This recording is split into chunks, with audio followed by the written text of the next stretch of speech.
Hello viewers, welcome back to my channel. আবারও হাজির হলাম তোমাদের সামনে নতুন আরেকটি ভিডিও নিয়ে। আশা করি সবাই অনেক ভালো আছো। আজকে তোমাদের সামনে আলোচনা করব class 9-10 unit 8 lesson 2 the Sompur Mahavihara. Sompur Mahavihara. Read the text. পাঠ্যটি পড়ো। Paharpur is an important archaeological site situated in a village named Paharpur in Naogaon district of northern Bangladesh. Paharpur হচ্ছে বাংলাদেশের উত্তরাঞ্চলের নওগাঁ জেলার পাহাড়পুর নামক গ্রামে অবস্থিত একটি গুরুত্বপূর্ণ প্রত্নতান্ত্রিক স্থান। Naogaon is mainly plain land, but in the middle of it stood a hill covered with jungle. Naogaon হচ্ছে মূলত সমতল ভূমি, কিন্তু এর মধ্যবর্তী স্থানে জঙ্গলাকীর্ণ একটি পাহাড় ছিল। When the jungle was cleared and the hill excavated, there emerged a lofty ruin of an ancient temple. যখন জঙ্গল পরিষ্কার করা হলো এবং পাহাড় খনন করা হলো, সেখানে সুউচ্চ একটি প্রাচীন মন্দিরের ধ্বংসাবশেষ বের হয়ে আসলো। The temple is about 24 meters high from the surrounding level. আশেপাশের এলাকা থেকে মন্দিরটি 24 মিটার উঁচু। পাহাড় মিন্স হিল। পাহাড় বলতে বোঝায় মৃত্তিকার বিশাল স্তূপকে। Hence the name Paharpur. সেখান থেকে এর নাম হয় Paharpur. The Paharpur site has been excavated and re-excavated a number of times by archaeologists. Paharpur স্থানটি প্রত্নতত্ত্ববিদ কর্তৃক কয়েকবার খনন ও পুনঃখনন করা হয়েছে। Sir Alexander Cunningham, archaeological surveyor of India, visited the place in 1879. 1879 সালে স্যার আলেকজান্ডার কানিংহাম ভারতের প্রত্নতাত্ত্বিক জরিপকারী স্থানটি পরিদর্শন করেছিলেন। He intended to carry out an extensive excavation but was prevented by the landowner. তিনি ব্যাপক খনন কার্য চালিয়ে যাওয়ার জন্য আগ্রহ প্রকাশ করেছিলেন, কিন্তু জমির মালিক কর্তৃক নিষেধ করা হয়েছিল। Nevertheless, he was satisfied with whatever excavation he was permitted to carry out.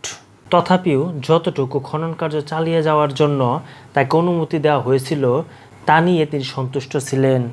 The site was declared to be protected by the Archaeological Survey of India in 1919 under the Ancient Monuments Prevention Act of 1904. 1904 সালে প্রাচীন স্মৃতিস্তম্ভ সংরক্ষণ আইনের অধীনে ভারতীয় প্রত্নতাত্ত্বিক জরিপ কর্তৃক এই স্থানটি সংরক্ষণ করার জন্য ঘোষণা করা হয়েছিল। Systematic and regular excavation started jointly by the Archaeological Survey of India and Borendra Research Society of Rajshahi and Calcutta University in 1923. 1923 সালে ভারতের প্রত্নতাত্ত্বিক জরিপ এবং রাজশাহী ও কলকাতা বিশ্ববিদ্যালয়ের বরেন্দ্র গবেষণা সমিতি যৌথভাবে পদ্ধতিগত ও নিয়মিত খনন শুরু করেছিল। They excavated the southwest corner of the monastery.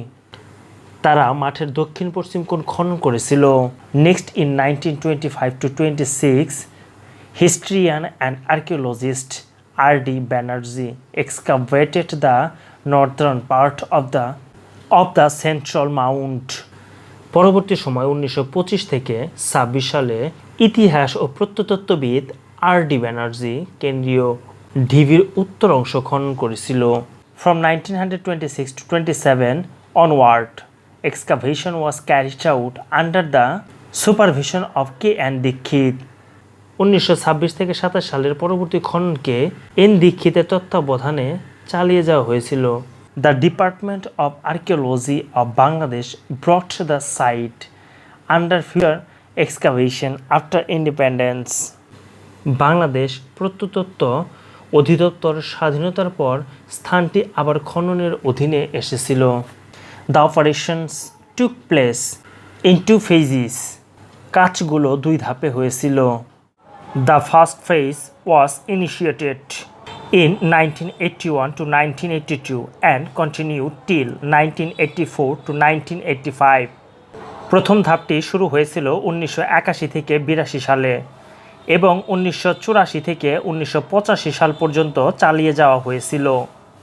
The second phase was started in 1988 to 89 and continued till 1990 to 91. দ্বিতীয় ধাপটি শুরু হয়েছিল 1988 থেকে 89 সালে এবং 1990 থেকে 91 সাল পর্যন্ত চালিয়ে যাওয়া হয়েছিল। Pre-liberation expeditions have revealed the architecture of a vast Buddhist monastery, the Somapura Mahavihara. স্বাধীনতাপূর্ব অভিযানগুলোতে Somapura Mahavihara বিশাল বৌদ্ধ মন্দিরের নির্মাণ কৌশল বের হয়ে এসেছে।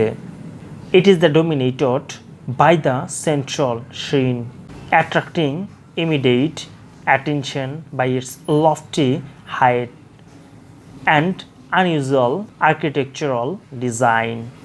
মূল মন্দির দ্বারা প্রভাবিত হয়ে এটার বিশাল উচ্চতা ও অস্বাভাবিক নির্মাণ কৌশল বিশিষ্ট নকশা দিয়ে তাৎক্ষণিক মনোযোগ আকর্ষণ করে থাকে।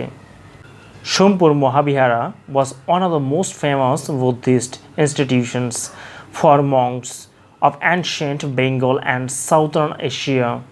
সোমপুর মহাবিহার প্রাচীন বাংলা ও দক্ষিণ এশিয়ার ভিক্ষুদের জন্য বিখ্যাত বৌদ্ধ প্রতিষ্ঠানগুলোর অন্যতম ছিল।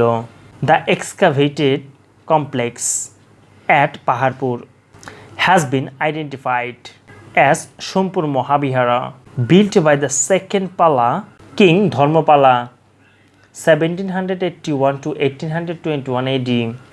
পাহাড়পুরে খননকৃত কমপ্লেক্স সোমপুর মহাবিহার নামে শনাক্ত করা হয়েছে, যা পল রাজা ধর্মপাল পাহাড়পুরের খননকৃত কমপ্লেক্স সোমপুর মহাবিহার নামে শনাক্ত করা হয়েছে, যা পাল রাজা ধর্মপাল কর্তৃক 781 থেকে 821 খ্রিস্টপূর্বে নির্মিত হয়েছিল। Some clay seals from the ruins bear the inscription Shri Somapura Shri Dharmapala দেব মহাবিহারিয়া ভিক্ষু সংঘর্ষা।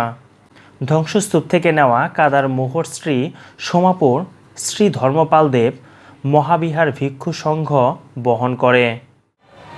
The were devout Buddhist and they founded a number of monasteries throughout their growing empire. এবং তারা তাদের ক্রমবর্ধমান সাম্রাজ্য জুড়ে প্রতিষ্ঠিত করেছিল অনেক মন্দির। Some of them became great centers of learning and their reputation quickly spread throughout Asia. এগুলোর কিছু কিছু শিক্ষার মহাকেন্দ্রে পরিণত হয়েছিল এবং এগুলোর খ্যাতি দ্রুত এশিয়ায় ছড়িয়ে পড়েছিল। Somapura Mahavihara's close relationship with the ruling dynasty implied that it shared the political ups and downs of its benefactors. শাসক গোষ্ঠীর সাথে সোমপুর মহাবিহারের ঘনিষ্ঠ সম্পর্ক ইঙ্গিত করেছিল যে এটা এর সুবিধাভোগীদের রাজনৈতিক উত্থান পতনের ভাগাভাগি করেছিল। সো ভিউয়ার্স, আজকে এ পর্যন্তই। নেক্সট আরেকটি লেসন নিয়ে তোমাদের সামনে আবারও হাজির হব। সে পর্যন্ত সবাই ভালো থাকবে, সুস্থ থাকবে। যদি ভিডিওগুলো ভালো লেগে থাকে তাহলে অবশ্যই লাইক, কমেন্ট, শেয়ার এবং সাবস্ক্রাইব করে পাশেই থাকবে। Till then, bye by.